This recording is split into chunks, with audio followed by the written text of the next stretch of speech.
All right, here we go. Back at it again, getting you set for an awesome race on Sunday. Sunday is just really one race I want to focus on. Sure, there are tons of other races, but only one we're going to focus on here. It is pretty big. Pretty big. All right. Grade one. $1 million. Jockey Club Gold Cup. Sunday at Saratoga. Mile and a quarter. 8 runners in here. We have 9 entered, but Vanishing's not coming back. That horse just ran 7 days ago. And if he does, I'm not going to worry about him. So 8 runners. How about that? And what we want to do is try to talk about the pace analysis, the top horses, and then we'll make our selection. So let's get started. Your pace analysis here is rather obvious. We've seen some runners in here. We know for a fact that Phileas Fogg, who is really a horse that's improved and has really stepped up their game as they moved into graded stakes competition, that runner definitely wants to go to the front end, but they don't have to have the lead. As you can see what they did in the Excelsior, obviously it's softer competition, but they don't need the lead. But they're not going to have it outright because the 6, contrary thinking, the only thing that horse is going to do is get in the way of the pace. That's all that horse does. So the 7 and the 6 will hook up. That's where your speed starts. That's your controlling pace runners. But what about the others? So much class in this race. So many horses that are versatile. It's going to be really, really hard because now, what do you do with Mind Frame, who's got speed but can also close from off the pace, but most likely will be forwardly placed here in this race with Todd Pletcher and Irad Ortiz?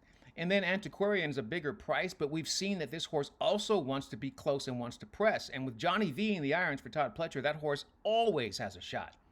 I don't think that they're good enough, but they'll probably be there up in that second flight, maybe even in the first flight, and that's going to push things a little bit on the front end. Not going to make it crazy, but going to keep that pace honest. So now we have questions about some of these horses with serious, ridiculous back class, but not necessarily in good form right now. There's no other runner in the race that's made more money than White Abarrio. He's made more than $7 million. All he does is step up on big days.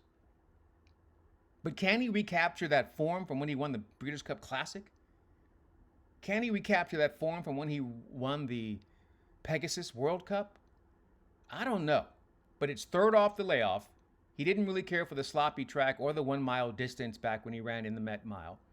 He came back in the Whitney also with a really bad performance there. We're like, what's wrong with that dude? But it's White Abarrio. I think he'll be in the mix. I'm not going to pick him to win, but if you do, you're going to get great value. But he's going to be in the mix. I just don't know if he's ready to win Sunday. Right? Then there's what I would call the now horse, Highland Falls. Really impressive last 2 times out. And also, your defending champion of this race. And he was able to do it by sitting close to the pace and then really a nice closing kick to get away from the field and score at a decent price last year. He had a nice run in the Whitney. He was right there in the mix, right, giving your winner all he could handle, but just not good enough. But that was second off the layoff. Now he's third off the layoff. Your fitness improves. And he's obviously a really talented horse. He's a millionaire. He's going to be right there. And he represents value. Morning line 5-1. He will get bet. He'll be 7-2, maybe 9-2 when it's all said and done. So then you feel like, okay, you've got speed and Phileas Fogg and contrary thinking. You've got Mind Frame that probably wants to just push from that second flight along with Antiquarian.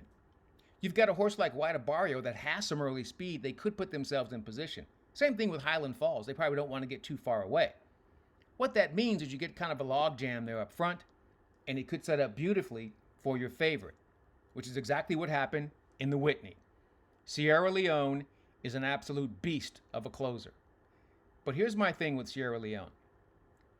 I feel like, one, he's not going to be completely cranked up for this race. Now, if he wins this race, he's still going to get a little bit of a break because he probably will train up until the Breeders' Cup Classic, which means he'll have about 2 months to do just that. Can't imagine Chad running this horse back after this race before the Breeders' Cup Classic. But I just don't feel like he's going to be cranked up all the way. He doesn't need this race. He's going to be in the Breeders' Cup no matter what. He doesn't need this race. But he's going to be making his move. He's going to be tough to deal with. He's Sierra Leone. And I think he might be the horse to play when we get to the Breeders' Cup Classic. But we'll talk about that later. So here's what we have. I've set you up with a scenario for the pace analysis, right? The top horses. But who do I think is going to win the race? We have to find a way to beat Sierra Leone. That's going to be really, really tough to do. But I think I got one. And I'm taking a chance, but it's all about projections as to what the horse is building towards and what they have done and what they can still do. In honor of the Smashing Pumpkins, and disarm me with your smile. Cut me like you used to do. All right, Disarm. Second off the layoff. I love the closing kick at 123. Here's the thing. This horse has to put it together. The performance in the Whitney I thought was nice, and I felt like if you go back and watch that race, the horse started moving, and he was moving ahead of Sierra Leone. And then, of course, he tried to go to the inside. Sierra Leone went to the outside and just kept on moving. I also feel like Disarm needed that race. He was coming back off of the layoff. He's had a solid series of really nice bullet workouts. He's a great workout horse, and he's a competitive horse. He just needs to figure out how to win. And I think as long as Joel doesn't let him fall back to completely last and lose contact with the field, I think Disarm, if he can grow up, I think I need him to grow up on Sunday. It'd be fantastic. I think he has the talent. I think Joel needs to be Joel of 4 or 5 years ago. And if he can do that, they are right where they need to be. It's going to be tough. It's a challenge, but that's why we're getting 15 to 1 on the morning line. Disarm is my price play to win the $1 million Grade 1 Jockey Club Gold Cup and, in the process, earn his spot into the Breeders' Cup Classic and shake everything up. You've got to have a couple of horses like this, right? Like Hit Show earned a spot by winning the Dubai World Cup. You wouldn't expect that, Hit Show, but he was really, really impressive as a closer. Disarm can be the same kind of horse. He's not that horse yet, but he can be that kind of horse, and it all starts on Sunday.